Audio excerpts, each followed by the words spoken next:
श्री नर्मदा पुराण अध्याय 3 मार्कंडेय कृत पोतार्धारोहण वर्णन। युधिष्ठिर बोले, हे ब्रह्मर्षि, 7 विनाशकारी प्रलय आपने देखा। हे महाप्रभु, आपसे अलग और आपसे दीर्घायु भी कोई नहीं दिखता।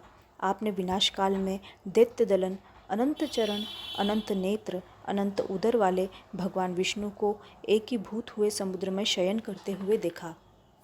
चराचर के जल जाने पर भी उन्हीं के अनुग्रह से तथा उन महात्मा के वरदान के कारण आप नष्ट नहीं हुए। हे महर्षि, भ्रमण करते हुए आपने उस समय क्या आश्चर्यमय दृश्य देखा, मेरे मन में जानने की बड़ी उत्कंठा है। अतः हे ऋषि श्रेष्ठ, यह सब आप कहें। युग का अंत होने पर और महाप्रलय में सैकड़ों वर्षों तक अनावृष्टि से जीवों के नष्ट हो जाने पर, समस्त औषधियों का अत्यंत नाश होने पर, देवदानवों से हीन तथा यज्ञों के अभाव में तथा कलयुग के प्रभाव से अत्यंत दोषग्रस्त एवं निस्तेज हो जाने पर, नदी, तालाब तथा सरोवर, वन, उपवन सभी के सूख जाने पर, उस समय हे ब्रह्मन, युग के सर्वथा क्षीण होने पर, निराकार स्थिति में जब महालोक के वासी यमलोक चले गए, ब्राह्मण, क्षत्रिय, वैश्य आदि तथा सभी ऋषि मुनि महात्मा उस समय दिव्य तेज से युक्त हुए, तब हे महामुनि, किन प्राणियों की स्थिति रही और कौन नष्ट हो गए? हे महाभाग, यह सब पृथक पृथक मुझसे कहें। हे विप्रेंद्र, ब्रह्मा, विष्णु, रुद्र आदि के भी कार्यकाल की समाप्ति हो जाने पर अत्यंत दारुण स्थिति में कौन प्राणी किस प्रकार सिद्धि को प्राप्त हुए? धर्मराज द्वारा इस प्रकार पूछने पर ऋषियों मुनियों से घिरे हुए मार्कंडेय जी ने कहा, हे नरेश्वर, आप तथा सभी ऋषिगण सुने। वायु देवता के पूछने पर भगवान शंकर ने जो पुराण कहा था, वह पुराण वायु से स्कंद अर्थात कार्तिकेय ने सुना, उनसे वशिष्ठ ने, वशिष्ठ से पराशर ने तथा पराशर से अनेक महर्षियों सहित जातुकर्ण्य ने सुना। इस प्रकार सैकड़ों उत्तम द्विजों द्वारा परंपरा से सुनी हुई 100,000 श्लोकों वाली संहिता जो भगवान शंकर ने कही थी, और सभी शास्त्रों का मंथन करके प्रथम वेदार्थ का जो तत्व निरूपित किया, वही युग के प्रभाव से पीछे 4 प्रकार के विभक्त किया गया। मनुष्यों की मंद बुद्धि के कारण महर्षियों द्वारा ऐसा किया गया।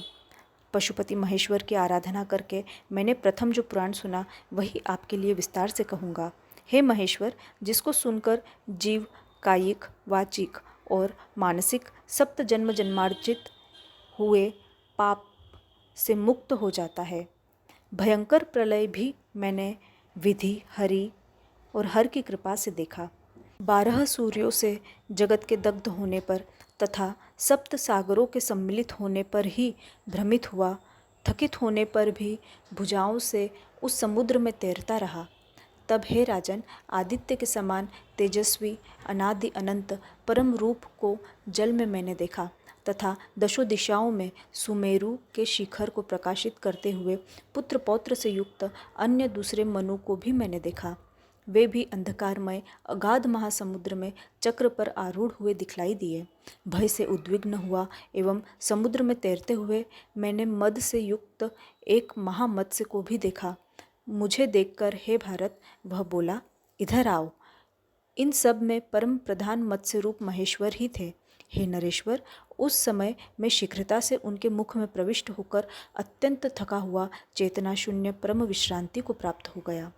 उस समुद्र के मध्य में विशाल भंवरों से प्राप्त उन उन्नत तरंगों वाले जल से तथा फेन समूह से मानो अट्टहास करती हुई स्वेच्छानुसार गमन करने वाली मकर, मीन आदि जलचरों से व्याप्त पवित्र देव नदी को भी देखा।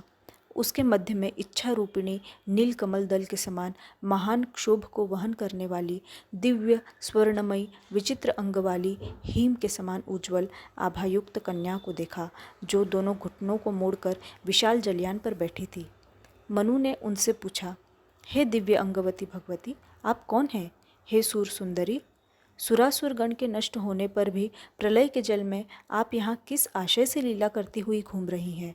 सरिताओं, सागरों और पर्वतों के नष्ट होने पर भी हे साध्वी, आप अकेले कैसे रह रही हैं? इसमें क्या महान कारण है? देवी, यह सब मेरी जानने की इच्छा है। देवी बोली, महेश्वर के अंग से उत्पन्न हुई मैं अमृता के नाम से प्रसिद्ध हूँ। पुण्यशीला, पाप हारिणी, सुरसरिता, मुझ देव नदी का आश्रय लेकर तुम्हें भय कैसा? हे द्विज, मैं यह विशाल नौका तुम्हारे लिए ही लेकर आई हूँ, जिसमें सदाशिव विराजमान है। ऐसे जलपोत का क्षय कभी नहीं होता। उसके ये वचन सुनकर आश्चर्य से प्रफुल्लित मैं, हे राजन, मनु के साथ उस जलपोत पर आरूढ़ हो गया और अंजलि बांधकर एवं सिर से प्रणाम करके उन अभय प्रदान करने वाले व्यापक परमेश्वर की मैंने इस प्रकार स्तुति की। सद्योजात महादेव और वामदेव के लिए नमस्कार है।